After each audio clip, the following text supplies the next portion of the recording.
Press conference में हम सभी के बीच आज उपस्थित हैं कोडरमा की विधायक हम सबकी बड़ी दीदी डॉक्टर मीरा यादव जी। आज के इस प्रेस कॉन्फ्रेंस में उनका बहुत बहुत स्वागत और अभिनंदन करते हैं। आज हम सभी के बीच में रांची की महापौर आदरणीय श्रीमती रोशनी खलखो जी उपस्थित हैं। उनका भी आज की इस प्रेस कॉन्फ्रेंस में बहुत बहुत स्वागत और अभिनंदन करते हैं। जैसा कि आप लोग जान रहे हैं कि निरंतर अभी एक विषय, बहुत ही महत्वपूर्ण विषय को लेकर हम लोगों का यह कार्यक्रम चल रहा है और वो है नारी शक्ति वंदन अधिनियम। आप लोगों ने देखा कि किस तरह से माननीय प्रधानमंत्री जी के पूरे प्रयास से 16, 17 और 18 को सदन में यह बिल पास हो रही थी, लेकिन कुछ छोटी मानसिकता वाले नेता, इंडी गठबंधन के नेता जो हैं, उन्होंने इस बिल को पास होने नहीं दिया, इस बिल का विरोध किया, जो उनकी छोटी मानसिकता को भी दर्शाती है और उनकी नियति और नियत पर सवाल खड़ा करती है। तो आज पूरा देश उनसे जवाब मांग रहा है और उनके उस चरित्र को उजागर करने का काम भारतीय जनता पार्टी पूरे देश में कर रही है और अभी हमारा झारखंड प्रदेश भी इस को आगे बढ़ा रहा है। और इसी संदर्भ में आज हमारे बीच मीरा यादव जी उपस्थित हुई हैं। हम उनसे आग्रह करते हैं कि इस विषय को, वक्तव्य को बोले। धन्यवाद।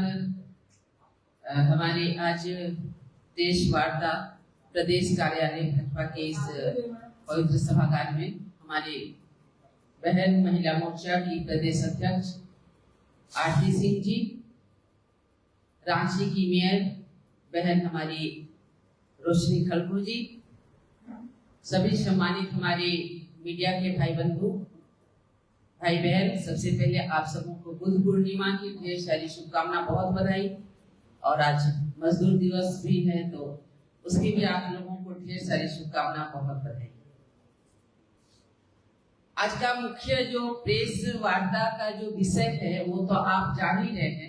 अभी लगातार महिला आरक्षण को लेकर के हम लोगों लगातार कोशिश कर रहे हैं कि गांव, घर, गली, मोहल्ले तक इस मुद्दे को लेके जाएं। जो विपक्षियों ने कारनामा किया है उनके चाल चरित्र को दिखाने का काम करें। आज उसी को लेकर के आपके साथ में इस प्रेस वार्ता में उपस्थित हुई हूं।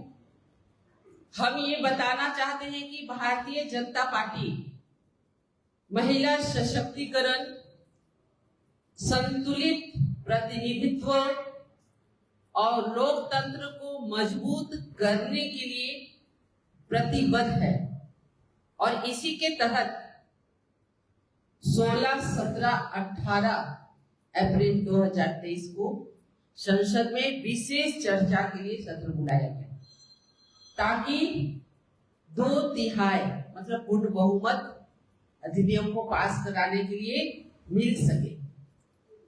और हमें सबसे बड़ा गर्व है कि माननीय प्रधानमंत्री नरेंद्र भाई मोदी जी ने सभी दलों से ये आग्रह किया कि आप नारी सम्मान में, राष्ट्र हित में दलगत भावना से ऊपर उठ करके और पूर्ण सहयोग करें।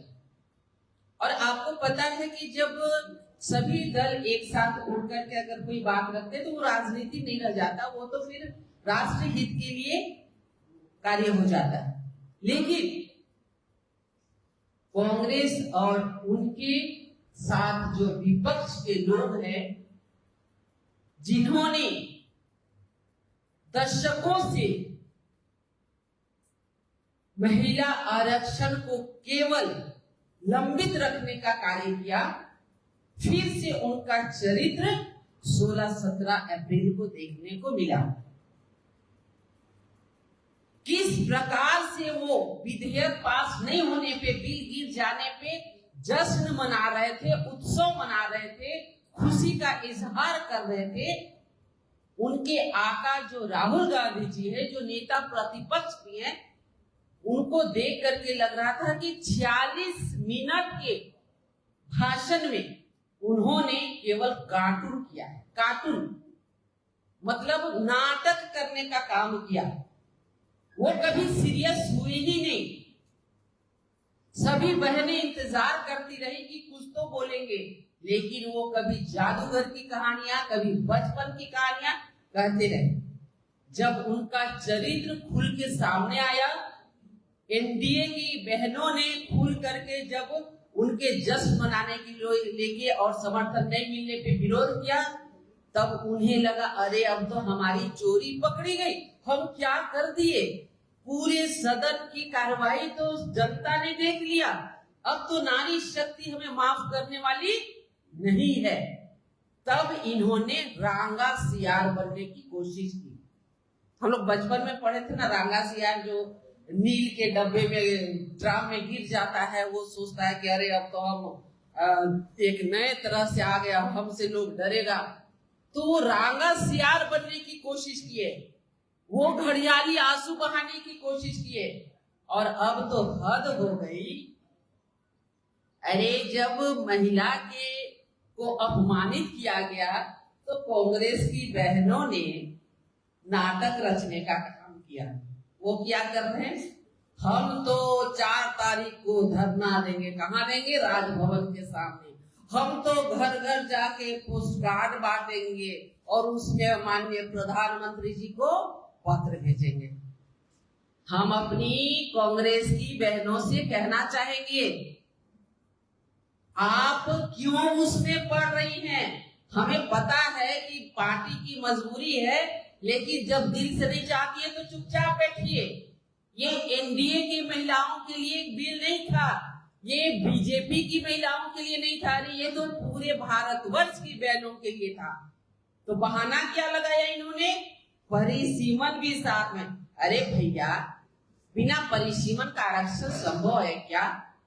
आप बताएं।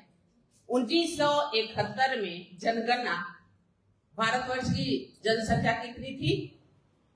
उस समय हम देख रहे हैं कि जो जनसंख्या 54 करोड़ थी, और आज आप देख रहे हैं कि वो जनसंख्या बढ़ के 140 करोड़ के लगभग है। अब उस समय 550 सीट जब लोकसभा में थी, तो निश्चित रूप से आज बढ़ाना पड़ेगा। तो ये तो एक संवैधानिक प्रक्रिया है, लेकिन आज वो चिल्ला चिल्ला के बोल रहे हैं कि अरे ये तो महिला आरक्षण के बीच में ये परिसीमन और जनसंख्या पता नहीं क्या क्या पास करने लगे। अरे इतना तो कॉमन सेंस होना चाहिए कि इतना बड़ा कार्य, जो ऐतिहासिक कार्य था, इतना महत्वपूर्ण दिन था, उसको आपने यूं ही खो दिया। और आज कहते फिर रहे कि भारतीय जनता पार्टी ने ऐसे किया। और हमें तो शर्म आती है जब कांग्रेस के, कल हम देख रहे थे माननीय मंत्री जी, माननीय जो पूर्व की मेयर थी, और वो फलाना फलाना सब लोग ऐसी ऐसी बातें करते, अवार्ड दे रहे थे माननीय प्रधानमंत्री जी को। आपके माध्यम से हम उन्हें कहना चाहते हैं, कांग्रेस की बहनों से ये कहना चाहते हैं कि आपका दोहरा चरित्र अब जनता विश्वास नहीं करती है। उन्होंने 16-17 अप्रैल को सदन के माध्यम से जो टकटकी लगाए थे कि आज एक ऐतिहासिक दिन है, उस दिन आपका चाल और चरित्र को देख लिया है। आप पोस्ट कार्ड बांटिए कि धरना दीजिए, अब कोई फर्क पड़ने वाला नहीं है। कोई भी बहन आपको माफ करने वाली नहीं है। और इसलिए हम आपके माध्यम से ये कहना चाहते हैं, आज कितना विशेष दिन है, बुद्ध पूर्णिमा भी है, मजदूर दिवस भी है। एक एक बहनों को कहना चाहते हैं, भारतवर्ष की बहनों को, कि इनके चंगुल में मत फंसिएगा। 60 साल तक इन्होंने ठगने का काम किया, ये घड़ियाली आंसू बहाने का काम किए, और आज फिर से ये हमें दिग्भ्रमित करने का काम कर रहे हैं। इनसे बच के रहना है, इनके चाल में फंसना नहीं है। और आपको फिर आज इस मंच से विश्वास दिलाते हैं कि जब तक माननीय हमारे प्रधानमंत्री के रूप में नरेंद्र भाई मोदी हैं और जब तक हमारे एनडीए की सरकार है, आपको चिंता करने की जरूरत नहीं है। ये जितना भी जाल चरित्र बदल ले, ये जितने रांगा सियार बन ले, आपके अधिकार के लिए हम सभी बहनें एकजुट थे, एकजुट हैं और एकजुट रहेंगे। आपको अधिकार दिला करके रहेंगे। आप चिंता मत करिए, बस इनके चंगुल में मत फंसिएगा। इनको पहचानने की कोशिश करिए, इनका असली चेहरा देखने का काम करिए। जब आपके पास ये जाए तो आप सीधे 16-17 अप्रैल वाला जो सदन की कार्रवाई थी उसी दिखा दे कि इनके आका ने, राहुल गांधी जी ने क्या किया था, कैसे डांस करके लोगों को भरमाने का काम करे थे, उसे आप दिखा दे। बस इतना ही कहने के लिए आज आप लोगों के बीच में बहुत बहुत धन्यवाद।